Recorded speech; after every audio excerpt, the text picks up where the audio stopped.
अस्सलामुअलैकुम ऑल। उम्मीद है कि आप सब ठीक होंगे। मैं आपकी खिदमत में हाज़िर हुआ हूँ फिर से एक और वीडियो के साथ। और जैसे कि हम लोग फ़िज़िक्स की बात कर रहे थे ई कैट के हवाले से, तो हमारे वो लेक्चर्स अब कंप्लीट हो चुके हैं। तो मैंने ये बताया था कि मैं आपके साथ एक समरी भी शेयर कर दूँगा। तो जो हमारी ये वीडियो है, ये ऐसे समझ लें कि जो जो कुछ हमने अभी तक कवर किया है, कुछ वही पॉइंट्स होंगे, कुछ नई चीज़ें भी होंगी जो उन चैप्टर्स में स्किप हो गई थी। तो ये समरी है इस लिहाज से कि लास्ट टाइम एग्ज़ाम से यानी 1 घंटा, 1.5 घंटा, 2 घंटे पहले अगर आपने चीज़ों को सिर्फ़ एक रिमाइंडर के तौर पे देखना हो कि क्या-क्या था, तो उसके लिए ये बेस्ट वीडियो आप लोगों के लिए रहेगी। लेकिन अर्ली प्रिपरेशन के लिए, यानी कि जब आपके पास काफ़ी टाइम है, तो बाकी लेक्चर्स देखना बेटर ऑप्शन है। ये सिर्फ़ और सिर्फ़ आखिरी रात में काम आने वाली चीज़ है। तो स्टार्ट करते हैं, लेकिन उससे पहले मैं बता दूं, इसमें ज़्यादातर पॉइंट्स ऐसे होंगे जो एक्सप्लेन करने की ज़रूरत ही नहीं पड़ेगी। कुछ पॉइंट्स होंगे जिनकी एक्सप्लेनेशन आएगी, तो जो एक्सप्लेनेशन आएगी इंशाल्लाह उससे कोशिश करेंगे एक्सप्लेन करने की जितना हो सके। जो चीज़ एक्सप्लेन करने वाली नहीं होंगी उसे सिंपली मैं रीड कर दूँगा। तो पहली वो पॉइंट है पार्ट 1 हमने स्टार्ट करेंगे सबसे पहले। तो उसमें value of g remains constant in the range of 1 kilometre, यानी कि जो हमारा ये एटमॉस्फेयर बना हुआ है, ये मैं कह देता हूँ अर्थ है, ये इस वक्त कह दें कि हमारी पोजीशन है, ज़मीन है, तो यहाँ से यहाँ तक का जो फासला मैं कहता हूँ 1 किलोमीटर है। तो इस रेंज में ना जी की वैल्यू वही 10 या 9.8 मीटर पर सेकेंड ही रहेगी। लेकिन जैसे जैसे अब ऊपर जाते जाएंगे इससे, तो आहिस्ता आहिस्ता जी की वैल्यू कम होती जाएगी और एक टाइम आएगा जब जी की वैल्यू अर्थ के लिहाज से ख़त्म ही हो जाएगी। फिर जो जैसे कि एक सूरज की है जो ग्रेविटेशनल फोर्स, जिसने हाँ सारे प्लैनेट्स को रखा हुआ है एक ऑर्बिटल में, तो वो एक्ट कर रही होगी, यानी कि ऊपर जाके ह्यूमन बॉडी जो है वो फ्री फॉल सिचुएशन में चले जाएगा। इसी वजह से स्पेस में कोई भी चीज़ एक जगह पे स्टे नहीं करती, वो मतलब कि कहीं ना कहीं राउंड अबाउट रोटेट करती रहती है, सर्कुलेट करती रहती है, मोशन में रहती है, एक लिहाज से कह सकते हैं। इसका रेफरेंस आप लोगों ने 3 इडियट्स मूवी में भी देखा होगा, जो अर्ली एक पार्ट में होता है। Area under VT graph gave distance, VT graph जो है वो हमें डिस्टेंस देता है। एफ नेट इक्वल टू 0, ये हमने वैसे कवर किया हुआ था चैप्टर 2 में। एफ नेट 0 होगा तो चेंज इन एक्सेलरेशन 0 है, उसकी वजह से ही होगा। लेकिन डेल वी उस वक्त 0 नहीं होगी।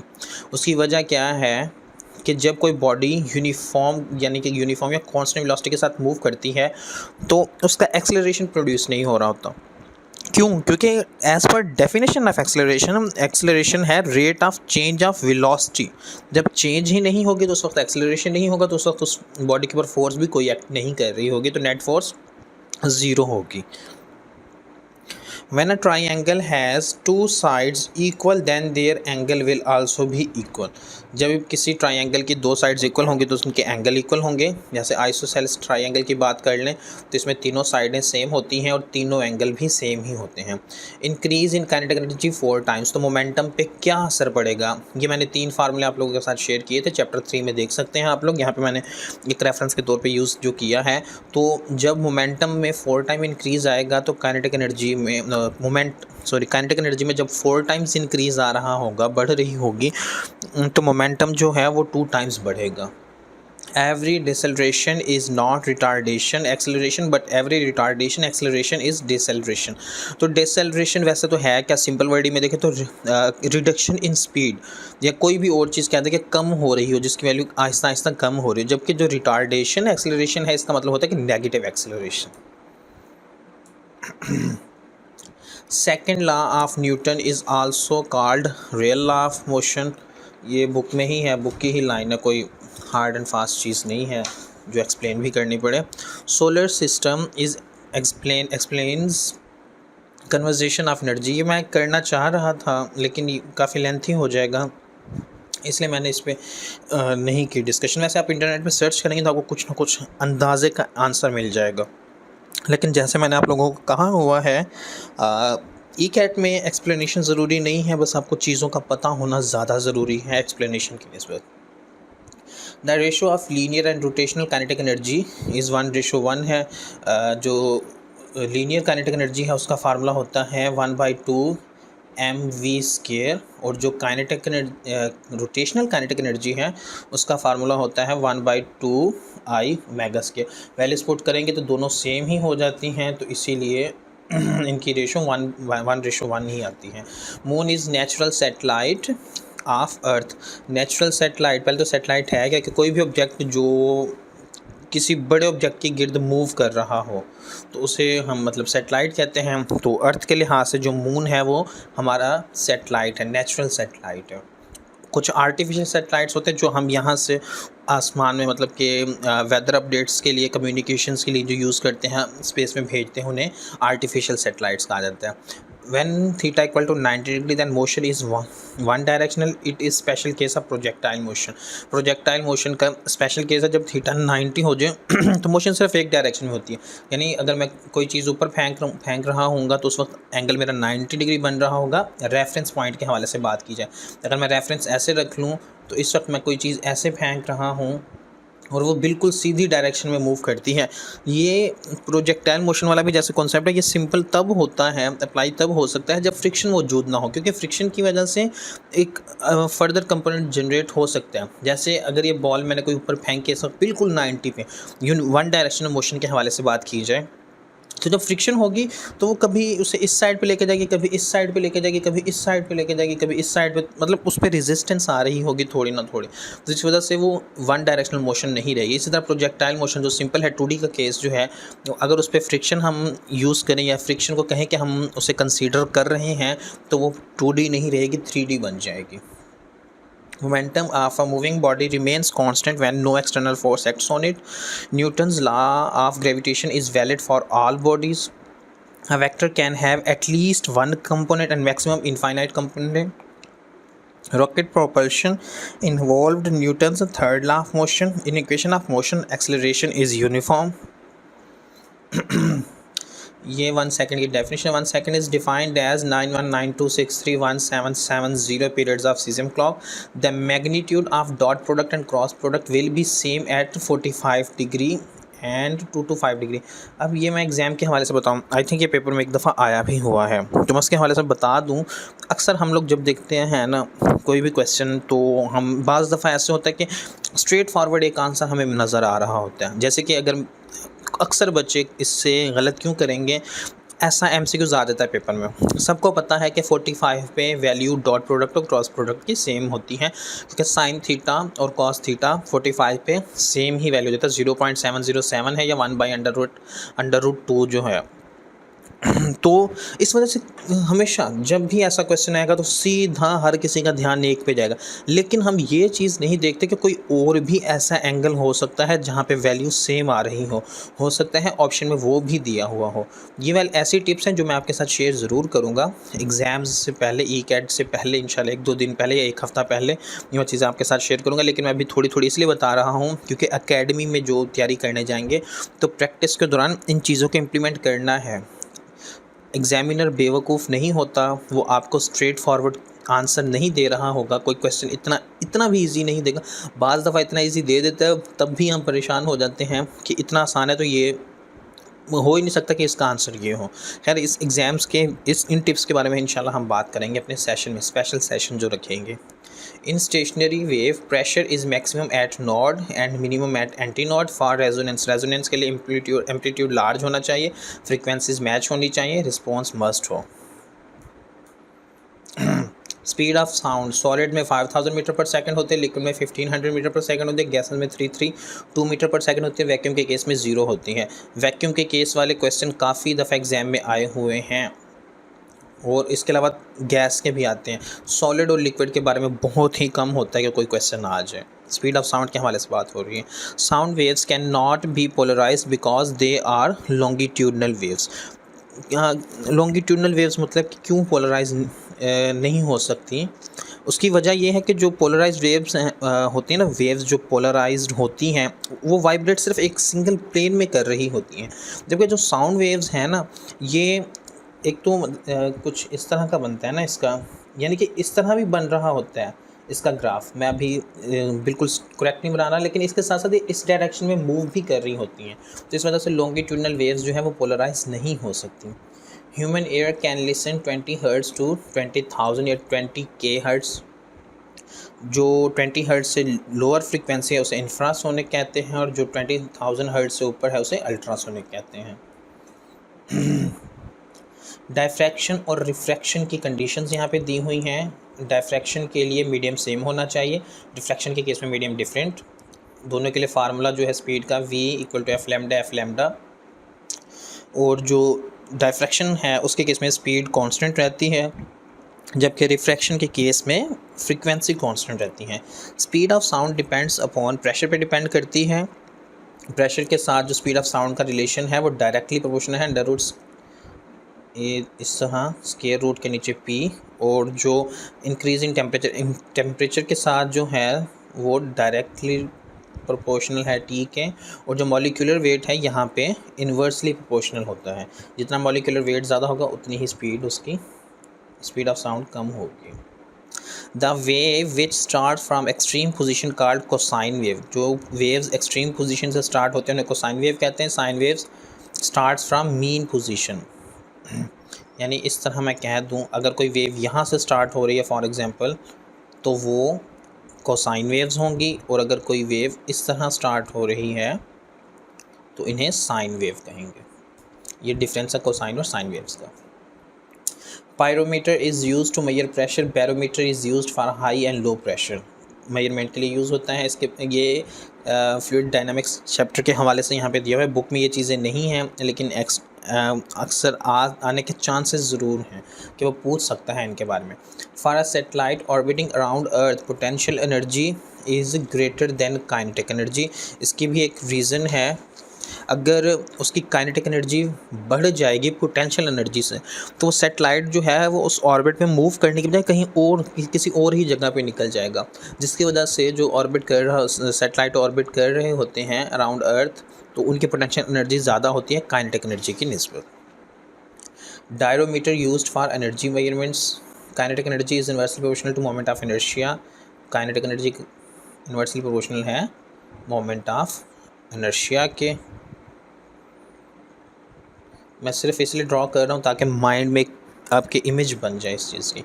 Acceleration describes path motion followed by the body. Number of beats per second equal to difference of frequencies beats. SHM is type of rectilinear motion, ये भी हमने डिस्कस किया हुआ था चैप्टर 7 में। Linear magnification m equal to infinite, ये case था कोई, अब क्वेश्चन पूरा नहीं है तो इस वजह से नो आइडिया कि ये क्या है, तो ये छोड़ ही दें, अभी कुछ समझ नहीं आएगी इसकी। रिजॉल्विंग पावर इन्वर्सली प्रोपोर्शनल है वेवलेंथ के और डायरेक्टली प्रोपोर्शनल है डायमीटर के। ये वाला भी हमने चैप्टर में जो डिस्कस किया था वहाँ पे मैंने आपको फार्मूला शेयर किया हुआ है, तो आप वहाँ से देख सकते हैं। मैं रिजॉल्विंग पावर R को कह रहा हूँ, और जो R है इन्वर्सली प्रोपोर्शनल है डायमीटर के, तो आप इस फार्मूले से भी चेक कर सकते हैं। और सॉरी उल्टा हो गया, डायमीटर के डायरेक्टली है और वेवलेंथ के inversely.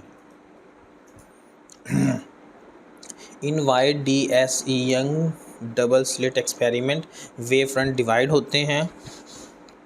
Distance between object and it's real image found by convex lens can not be less than 4f।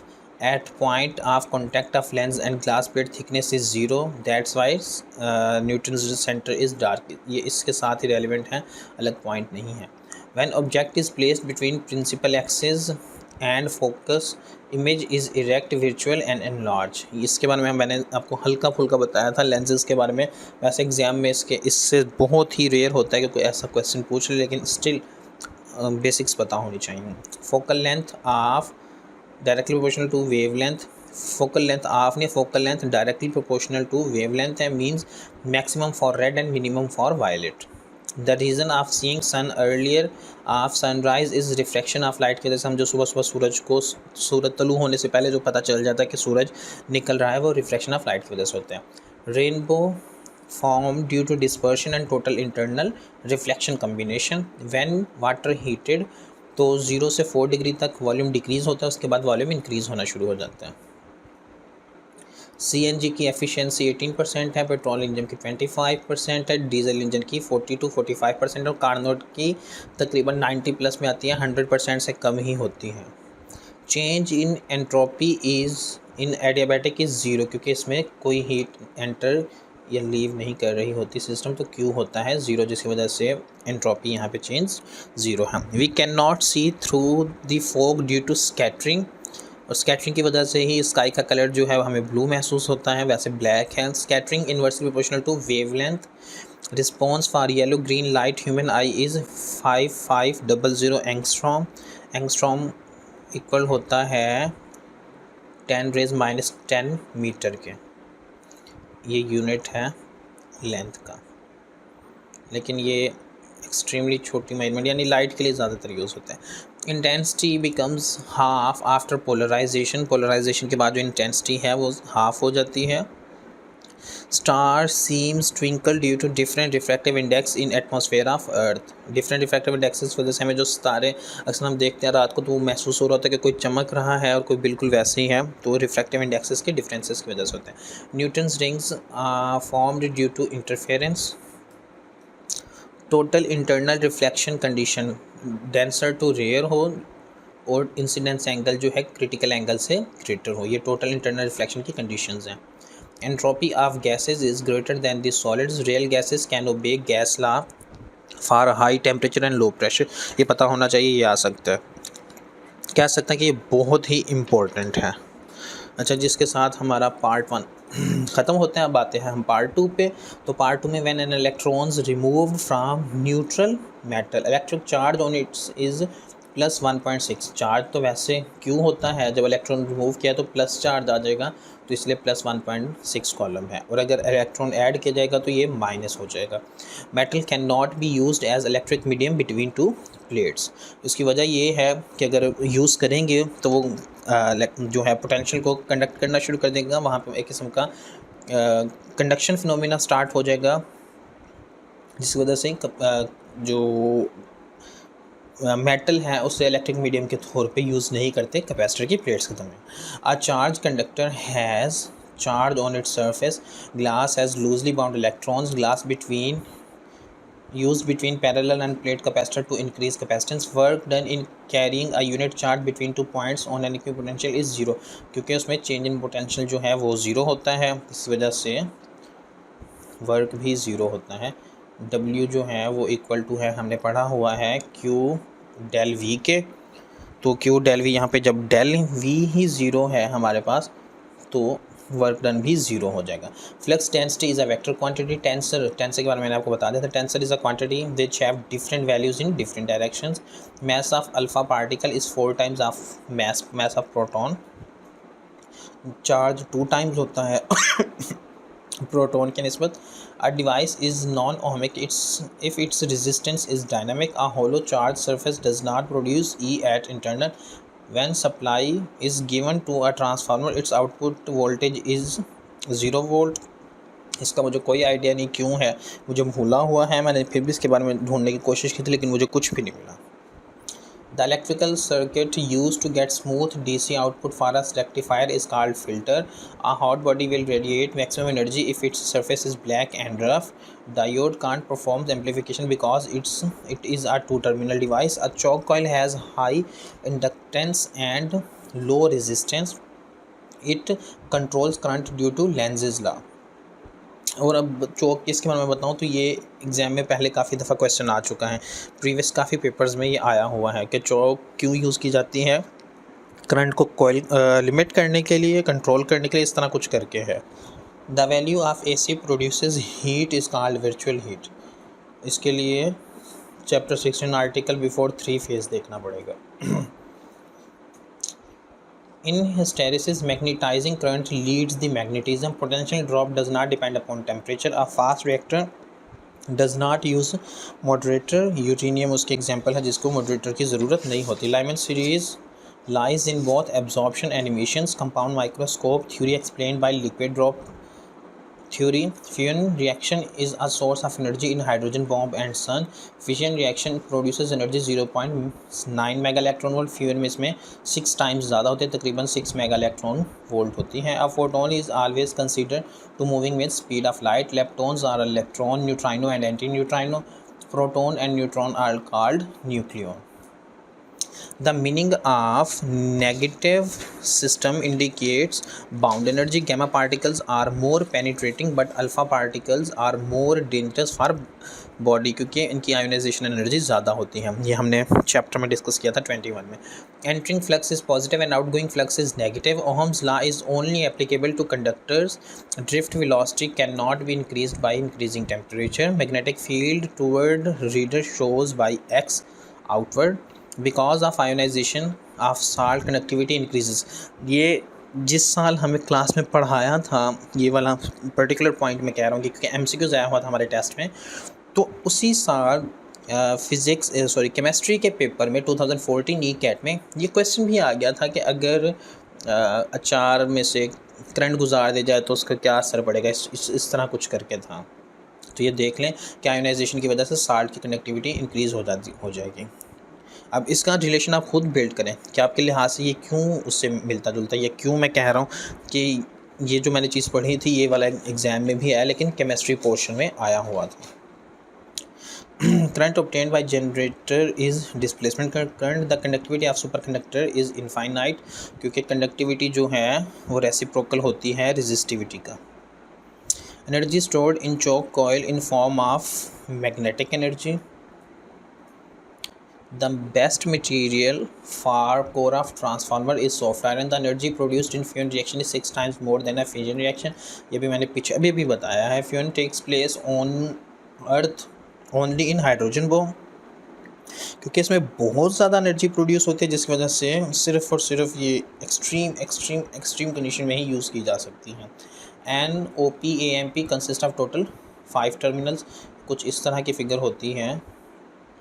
एक टर्मिनल यहाँ पे होता है, एक टर्मिनल यहाँ पे होता है, एक टर्मिनल यहाँ पे होता है, एक टर्मिनल यहाँ पे होता है और एक टर्मिनल यहाँ पे होता है। ये वाला आउटपुट होता है, जो ये वाला टर्मिनल है नेगेटिव सप्लाई होता है, ये पॉजिटिव सप्लाई होता है, पावर सप्लाई कहते हैं।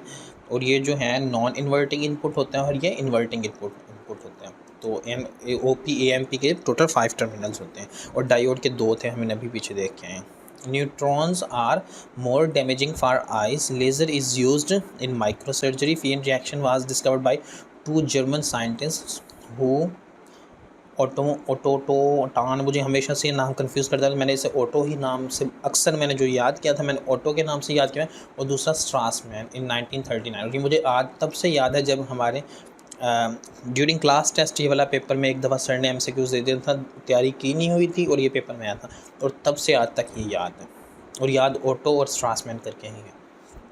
Einstein photoelectric effect based upon conversation of mass. अच्छा, अगर आप लोगों को ये फिशन और फ्यूजन रिएक्शन जो हैं मतलब कि करते हो मेरी तरह फैंटिसाइज करते हो, इमेजिन करना चाहते हो, देखना चाहते हो, तो अगर आप लोगों ने मूवीज़ देखी हो, ये मूवीज़ का शौक़ है, तो आई थिंक स्पाइडरमैन 2 मूवी में जो डॉक्टर ऑक्टोपस बनता है बाद में, वो यही करने की कोशिश कर रहा था। उसमें कुछ वर्डिंग, कुछ नॉलेज आपको इसके बारे में मिल सकती है। वैसे काफ़ी ज़्यादा और मूवीज़ हैं जिसमें इसका जिक्र है, दिखाया गया है इन चीज़ों के बारे में, लेकिन एक बेसिक मूवी जो है जो देखने में भी मज़ा आएगा वो स्पाइडरमैन 2 है। पीटर पार्कर जो पहले वाला था, शुरू वाला पुराना Peter Parker. Nuclear forces are short range and charge independent. Penetrating power of X-rays can be increased by frequency. DC have 0 frequency. Good material for making electromagnet is iron. Admittance is reciprocal of impedance.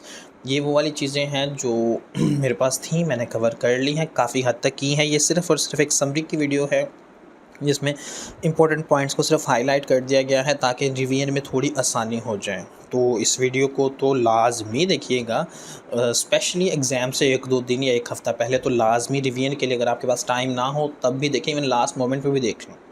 बल्कि मैं तो कहूँगा इनके notes बना लें अपने पास, ये register में ये पॉइंट्स लिख लें ताकि आप जब दिल करें, इवन अगर डाटा ना भी हो तो आप इन पॉइंट्स को देख सकें, आपको फ़ायदा ज़रूर हो सके। उम्मीद करता हूँ कि बाकी वीडियोस की तरह ये वीडियो भी आपको अच्छी लगी होगी। अगर ये वीडियो अच्छी लगी है तो इस वीडियो को लाइक करें, चैनल को सब्सक्राइब करें और अपने दोस्तों के साथ शेयर ज़रूर करें और पॉजिटिव फीडबैक दें। इंशाल्लाह इसके बाद हम पास्ट पेपर्स की डिस्कशन स्टार्ट कर देंगे। Thank you so much and